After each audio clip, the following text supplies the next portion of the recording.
For this question, we have a 20-year-old man coming in after recently immigrating with night sweats and a cough that produces blood, and chest x-ray is ordered and shows a cavitary lesion in the right upper lobe. PPD shows a induration of 5 millimeters. What is the mechanism of lung injury in this patient? Type 1 hypersensitivity, type 2, type 3, or type 4? I'll let you answer the question and then I'll explain.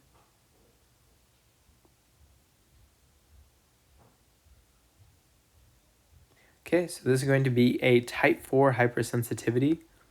And so for this patient, you have a upper lobe cavitary lesion in an immigrant with history of cough, hemoptysis, night sweats. That's all suggestive of tuberculosis, so TB.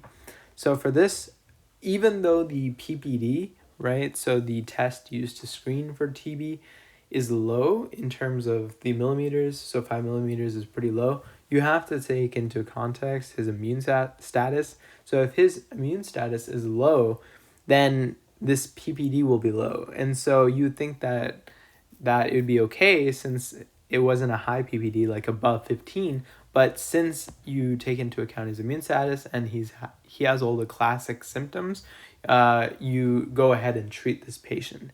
Now, this question isn't necessarily asking about that. It's asking about the hypersensitivity specification.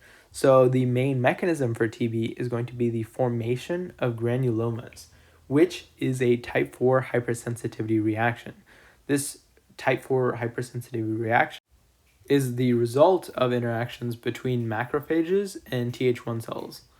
Now, for type 2 hypersensitivity reactions, we have IgM and IgG. They can bind to an antigen, and then that can go ahead and activate the complement activation system.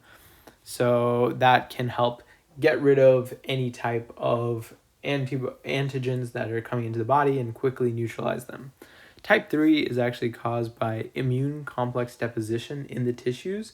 So this is typically where you have the antigen bonded to the antibody, and examples can be serum sickness or lupus nephritis or PSGN, which is post-streptococcal glomerulonephritis. And so all these occur when the antigen bind to the antibody, they're circulating around, and then they can be deposited into tissues, causing effects. So for example, for lupus nephritis, if these immune complexes deposit into the kidney, then you can end up having injury of the kidney, and so therefore leading to decreased renal function. And then finally, for type 1 hypersensitivity, it's usually due to hypersensitive mast cells. So for example, when you have an allergy, that antigen from the allergen, for example, pollen, is brought to the mast cell, and then the mast cell will bind to it and then activate, releasing histamine and causing that response, that aggressive response to something that's normally benign. But for this question, the answer is going to be D, because it's going to be the interaction between macrophages and Th1 cells.